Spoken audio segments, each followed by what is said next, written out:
And welcome to the SpartanMag.com VCast. Jim Comparoni, Paul Konyndyk, Rocket Arena, Cleveland, Ohio. Michigan State 87-62 over Bryant University in the first round of the NCAA tournament. Michigan State advances to the second round. On Sunday night, they will be playing New Mexico, the number 10 seed. Michigan State advances to the second round. Something I'll be writing about a little bit. I mentioned Izzo, and he was kind of surprised. I thought it was worth mentioning. Michigan State goes to the second round for a fourth straight year. Remember when people were saying Michigan State, the program kind of went away a little bit? They've been kind of mad, been kind of crap and stuff like that. 4 straight years, second round. You know how many programs have done that? 7. Michigan State's one of 7 that has gone 4 straight years. If you think that's easy to do, then where are the other 365 teams in Division I? Michigan State, 4th straight year, second round, beat Bryant. Bryant made them sweat a little bit. Bryant played pretty well. Michigan State was down with 4 minutes to go in the first half. And Michigan State was not playing that bad when they were down. Bryant was playing well. Michigan State, as they've done a lot of times this year, hit a surge in the second half, got it done. Rebounding was great. Carr was great. It was a fun game to watch. I thought it was a good exercise for Michigan State. Michigan State comes out of this feeling pretty good about themselves. It was a fun game to watch in the second half when Michigan State, the staples of the program, took over. For the first half, there's a lot of Michigan State fans here. And, a lot of people on our message board, a lot of Michigan State fans here were sweating. There was a handful of other fan bases around here that were, Sure. we're like rooting for Bryant, which is always going to be the case. But this is one of the most – we've seen a lot of mid-major teams. I'm going even back to the Middle Tennessee State team that defeated Michigan State. It wasn't physical like this Bryant team. This Bryant team punched Michigan State as hard in the mouth as any team has punched them in the mouth this year. Like Earl Timberlake, their fantastic wing, he had a bloody forehead and stuff like that, and everyone's seen the picture on social media. But Michigan State was the team coming out of the gates that was bloodied, and I think it's a tough matchup because you have muscle guards that are really athletic, you have skilled guys, and they're really good at rebounding. They go 4 to the boards, as we've talked about all week long. But you can't necessarily, like with Jackson Kohler, he's your best rebounder. But there's some problems when you have him on the floor because he's going up against guards. So Michigan State's best rebounders, per se, aren't on the floor all the time in that first half against a team that sends 4 to the boards. And they're used to winning battles with big guards and wings. And, even a guy like Carson Cooper, who finished with 9 rebounds tonight and did a good job. It took him a whole half to adjust to that physical style and, how to secure rebounds. So it was one of the toughest, in my opinion, the toughest early round matchups that Michigan State has had. And I watched a couple of teams tonight. We watched all 4 games here today. Alabama would want no piece of this team, of Bryant. Thank you. And Bryant would have beat the crap out of Alabama. The Alabama team is soft. And Bryant would have exposed that. Michigan State. Could they have gone all 40 minutes with Alabama? It depends. Maybe not. At least 30. They would. Well, I'll say they would have staggered I will them. say this: the Penzan guy would have. He had to work for everything he got against Michigan State. Trey Holloman played great defense on him. Jaden Akins played good defense on him. Everybody who guarded him played good defense. Alabama doesn't have a single guard that plays defense as well as any of those guys that I mentioned, and he would have gone off on that. Timberlake would have gone off because Alabama is. They score 90 points, and that's what they're used to. I don't know if Bryant would have won that game, but I know that Robert Morris is a pretty good team. Bryant is a better team than Robert Morris, and Robert Morris gave Alabama everything they could handle. Robert Morris was leading with how much time left? 7 minutes, maybe, something like that. And Bryant would beat Robert Morris. I think so. I just haven't seen many teams. I'd like to see that game. I haven't seen many mid-major teams. First off, you have to believe that you're going to win, and those guys came out on this floor and they believed that they could out Michigan State.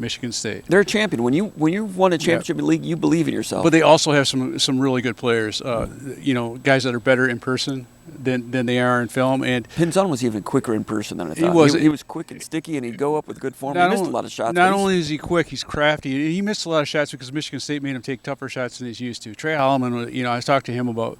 He said, I don't know when I'm going to see him. If he's going to be on TV someday, he's like, but I'll enjoy watching him and not defending him because, Trey Holloman said it was almost a privilege to play against him. Because where you're going to see him? You're going to see him in the Olympics for Puerto Rico is where you're going to see him. Yeah, he's really good, and he's crafty, and he has a lot of little tricks up his sleeve to get his shots off, and he's got a really quick release. He comes off screens really well, and his teammates find him in good position. But he's one of the better players I've seen this year. Michigan State had an answer for him. But Bryant is one of the best mid-major teams I've ever seen. and Michigan State had to work really hard against these guys. And there's other teams that are maybe more, other mid-major teams that are deeper, that Middle Tennessee State, or they had better overall operations. But I haven't seen many guys as physical as this Bryant team. And they were really, really difficult to handle. And I feel like for a Michigan State team, they needed a game like this, because this kind of game is a primer for everyone like a Jeremy Fears or a Jace Richardson that hasn't played in an NCAA tournament game before. This is going to help them down the road, because I think this Michigan State team has more waves and more layers to send at you than that Valentine Forbes team was that lost to Middle Tennessee State. For sure. And when that team got staggered, they didn't have much. They didn't have to bring Cohen Carr out and just keep putting horsepower in and just kill you on the boards. And they didn't have like, I mean, Denzel Valentine became a better than functional defender by the end of his career, but they didn't have Trey Holloman, Jaden Akins. Jace Richardson would have been one of the best defenders on that team. That was a good team that they had, but Michigan State has got a lot of different pieces. And Cohen Carr, we've talked about him. He's like more than a high wire act now.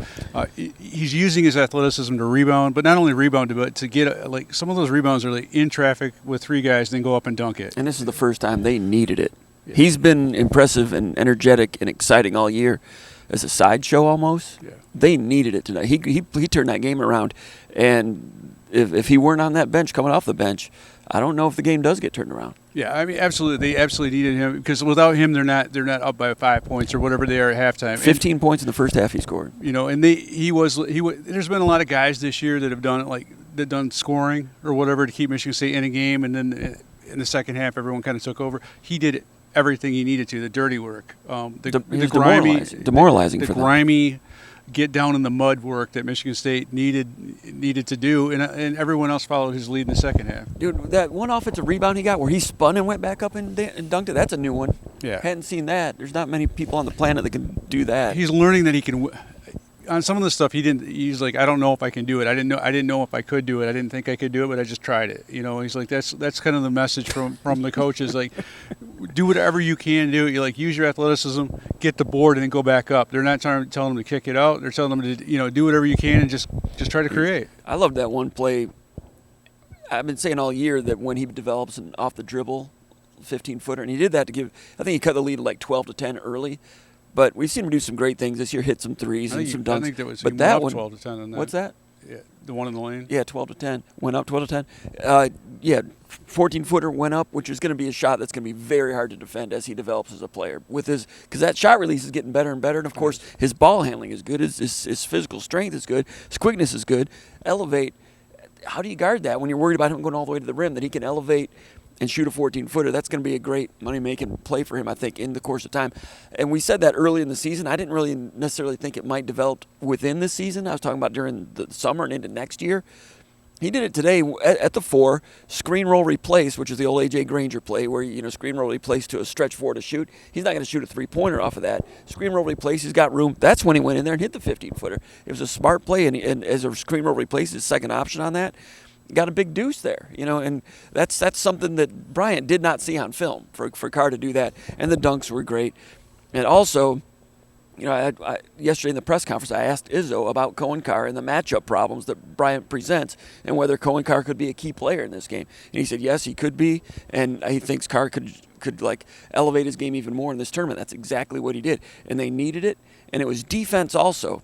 Like you said, Kohler was having trouble on defense. In the first 4 minutes, whoever Kohler was guarding, they were getting that guy the ball and he was driving, whether it be off a switch, if it were Timberlake, but more often it was Evans, number 5, the 6'8" Ray He's Weathers. Tough, man. He's really tough. He's a 6'8" Ray Weathers is what he is, 6'7" maybe. Stuck a three-pointer in there, drove on Kohler, and bodied up and posted up one time, and then he kind of disappeared. I was like, man, if they're getting that out of Evans, and if Pinzone goes off and you have to deal with Timberlake, there was a lot of things to deal with. And as you're helping and stuff, then they kick it out to Withers, and he hits a 3, and the way they can get you off balance, there was a reason it was 36-33 with 18 minutes to go in a 15-2 game. It was competitive basketball. It wasn't a 15-2. And it's not like Michigan State was sleepwalking and playing bad basketball. Just Bryant was pretty good.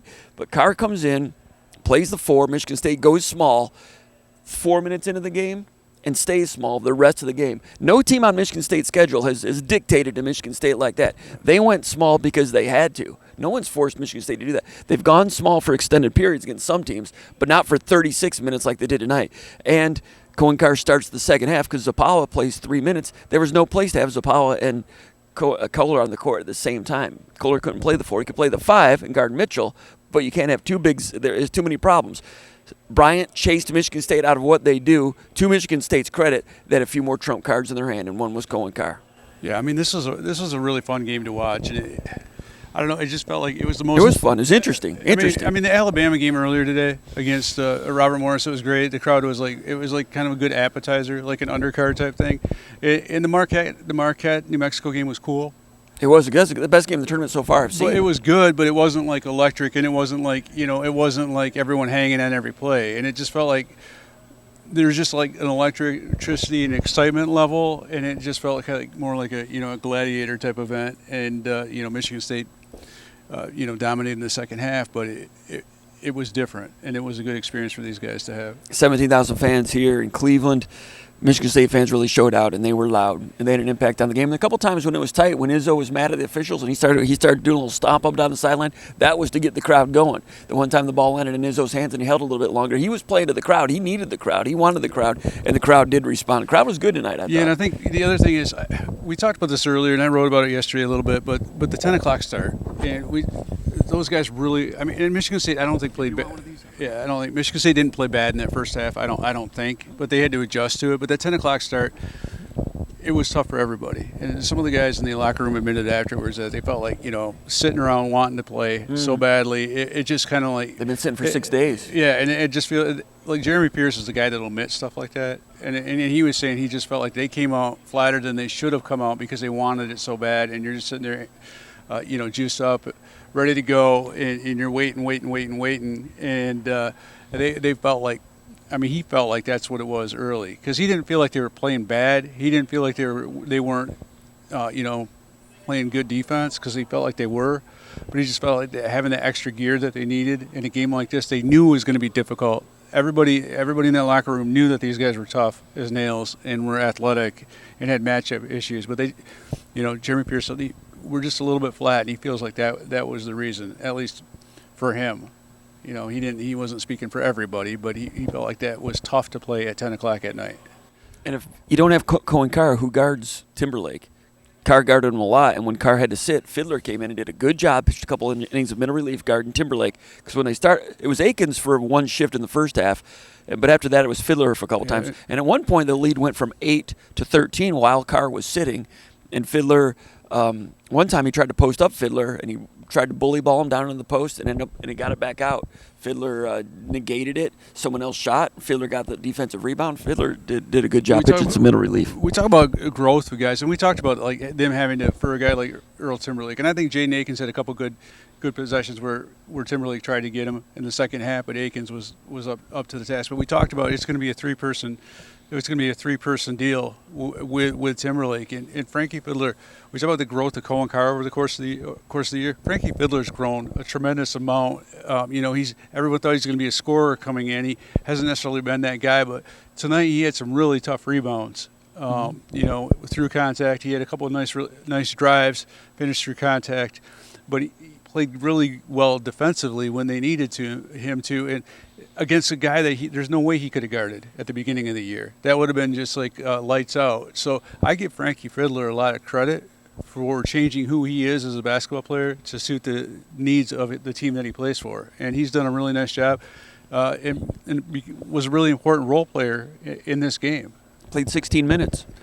And when they had to go small and Carr needs to sit, he goes in. And then there was that one stretch, about 7-8 minutes to go, when they went really small and had Carr and Fiddler on the court at the same time, which they did against Wisconsin. It didn't go real well.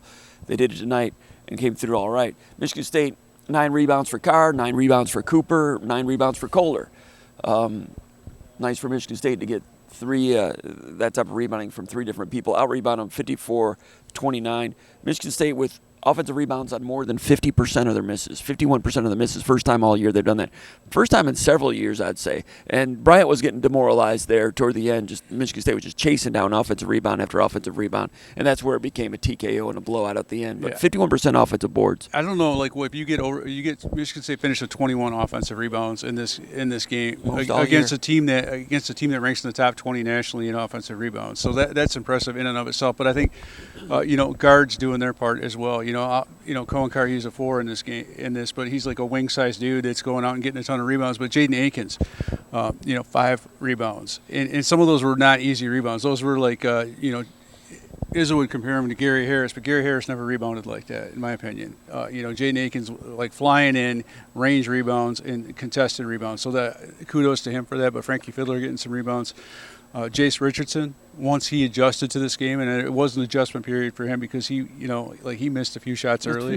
But it was the physicality of it, and it was kind of a body blow, and that's why I think it's important for these guys that hadn't played in the NCAA tournament, Fiddler, Richardson. Even a guy like Holloman who played a limited role maybe last year, or even Cooper who played a more limited role last year. I mean, they all played big minutes and got a lot of growth in those minutes. Were we making too big of a deal out of Bryant? I said earlier this week. I was saying earlier this week. I was telling some people, and I said this on the Shepherd Show, X's and Bros in Detroit. I think I said it on that show. I said, because I do believe this, but I also want to lead with this just to get a reaction from people. I'm like, Bryant's better than Ohio State. I said that on Tuesday and Wednesday, and people were like, really? I'm like, yeah. They would in a one-game situation, they could play with a lot of those teams in the bottom third of the Big Ten. Throughout the course of a Big Ten season, they wouldn't. But in a one-game set against Ohio State, I thought they probably could. And I didn't see anything tonight that I would disagree, that would make me change. They rebound better. They rebound better. Like you said, Minnesota too. Like when we were talking. Yeah, Minnesota yesterday. Minnesota can't rebound, so this team can rebound and and they do some things. Like there's not many guys that are like that kind of scorer in the Big Ten. I can't think of one guy that's like reminds me Pinzone? Like Pinzone. There's some guys that score a lot of points, but there's not a lot of guys that can create for themselves and look good. I mean, every time that ball comes off his hand, regardless of situation, whether his momentum is carrying him this way or forward or backward, it's coming off the same. And he kind of like he's like a Grievous Vasquez type almost. And there's not a guy like that in the Big Ten. There's guys that might get drafted highly because people think they're going to be like that, but there's not a guy like that Michigan State has played this year. I can't think of a single like comparable. And Evans was the guy that early on I was like, because Timberlake was a matchup problem. Pinzone, you got to chase him around. But if Evans was hitting too and bullying, he was starting to bully people a little bit. I was like, and then Evans kind of disappeared, and Bryant, eventually fizzled out. Evans is more athletic than you realize, and I think like some of these guys from Bryant, like in Evans, like he can do some things, but when you have to like expend that much energy to rebound, like Bryant had to do, it has a residual effect, especially when you don't have the depth, and then you have foul trouble because Michigan State, they did do a good job of getting downhill and attacking and kind of like embracing the type of game it was, and I think that wears on a team because you're not used to when you punch as hard as Bryant did getting punched back. It's Michigan State 3-point range, 10 out of 26, 38%. And Akins didn't hit tonight. Make 10 3-pointers and shoot 38% from three. Michigan State does that against a lot of opponents. They're going to win a lot of games. Yeah, I can't think of many games this year where they've hit 10 threes. But if you look at a lot of those threes in the second half, they were offensive rebound kickouts. Yeah. And those third chance. You talk about demoralizing. That's what's demoralizing because I think Bryant did play good defense. They were in position to take away a lot of the primaries, but you can't take away those rebounds and kickouts. And Kohler, Carson Cooper. I think he had 4 offensive rebounds in the second half. Jackson Kohler, when he was in there in the second half, he got some things around the rim, but they also had a lot of kickouts. There's just a lot of those type of things. There were a lot of, when things really got rolling for Michigan State, jumping passing lanes, stealing, taking away what Bryant wanted to do. There were like some turnovers for touchdowns. Michigan State did get more. Bryant gets some transition. But Michigan State, I think it was 15-0 in fast break points. That's kind of demoralizing because you take away like one of the things that Bryant does, and 15 points in a physical game, 15-0 in transition. That's a big deal. And Michigan State utilizing that transition game not just to get points, but whenever they could, they had fears pushing that thing. He keeps getting faster as the year goes along, and he's pushing it, making the opponent get back on defense over and over and over. Sometimes for points, sometimes just to wear them out. And that's going to be a factor against Donovan Dent.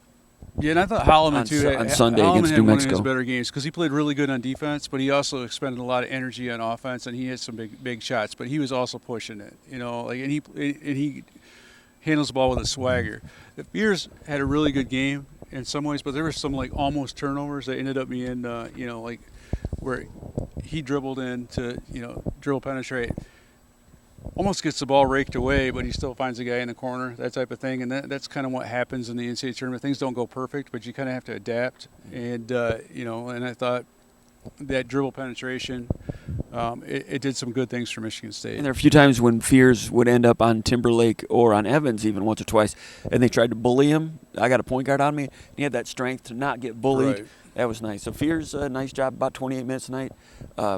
Holloman about 23 minutes, and those guys are going to be important against Donovan Dent on Sunday. Yeah, and the New Mexico thing, we're going to talk more about that tomorrow. But they've got some dudes. I mean, they've got a couple of guys that try to penetrate. But Donovan Dent, the Tyson Walker type guard, and I think that's an apt comparison. That's what the first thing I saw when I saw him on film, and then watching him in person even more so. Except the difference is that he's Tyson Walker I'm not saying a real point guard, but he can get the ball where it needs to go quickly. He does do some sloppy things that Tonight he did. I hadn't seen that before. No, and some of that has to do with like Marquette and whatnot, but you can't get away with one-handed passes. He tried to do way too many of those. Like one-handed bullet passes tend not to work out very well. Mm-hmm. But 7 turnovers. But I told you, like, when it was close and it looked like Marquette might be pulling away, I was like, these guys are players, and he took over the last 5 minutes. minutes. And he had some of those drives like a Tyson Walker type thing. Very much. And they also did a nice job of, like,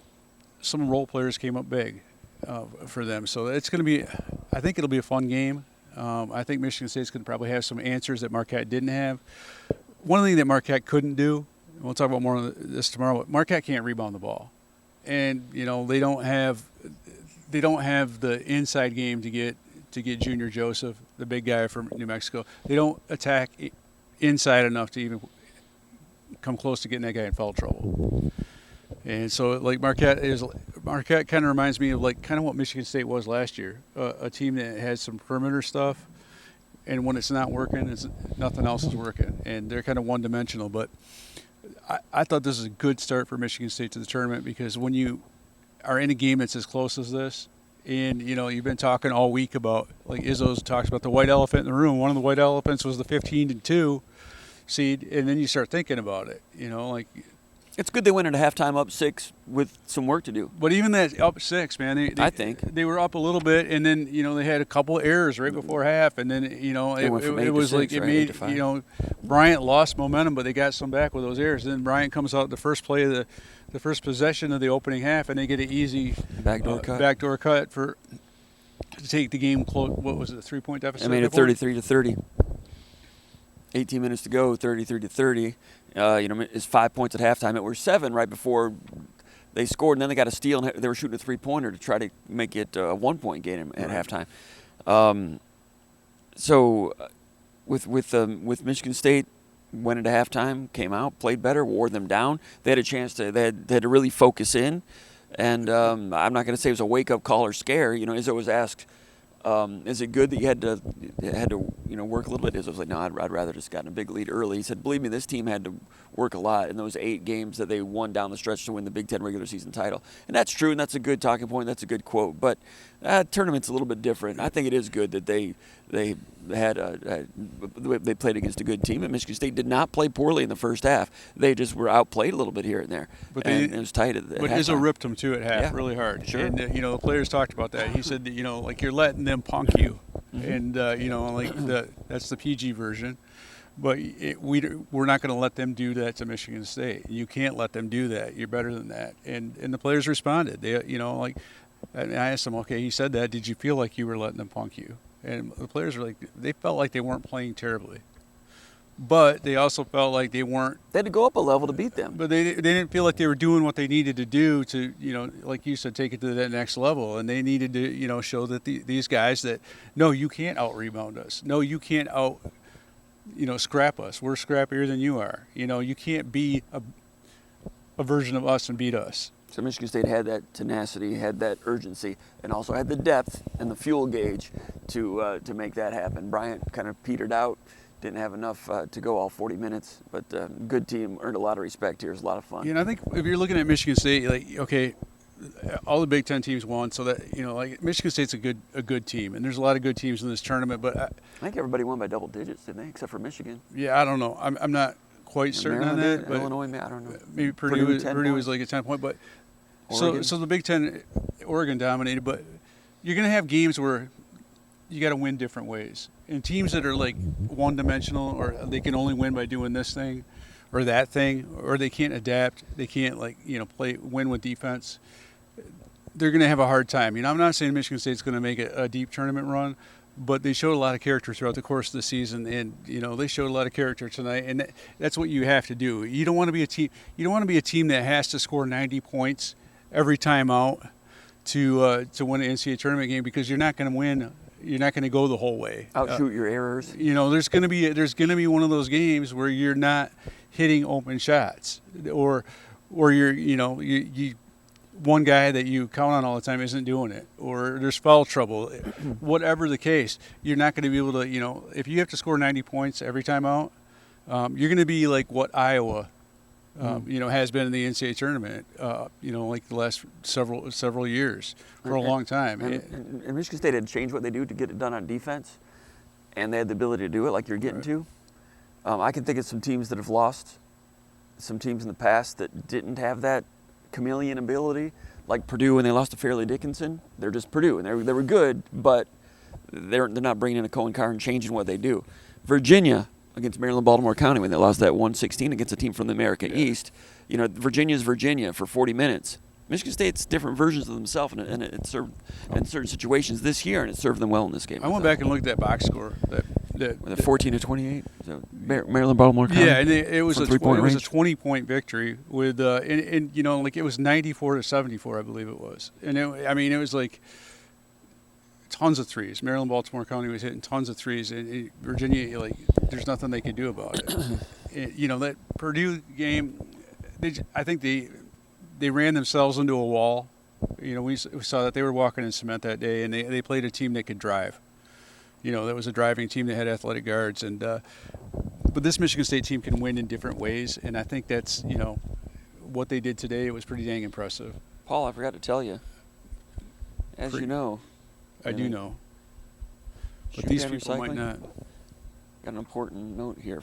As you know, Paul, Michigan's recycling rate, I should have said this earlier, recycling rate has fallen from 90% to 73% in recent years. Michiganders are squandering $105 million per year by not taking back their bottles and cans. That's hurting our environment. So help the environment, help yourself, help your beaches and lakes and roads. Take them back. Take them back. A message from Chupan, a great Michigan company dedicated to recycling and to the Michigan State Spartans. Chupan, thank you for that message. So, Paul, I should have had that earlier. These readers are more effective earlier, but you guys know the word on Chupan, and we appreciate the movement in the state of Michigan. A lot of advertising all over the state of Michigan for that, and hopefully it's working. I think it is working. Anything else, Paul?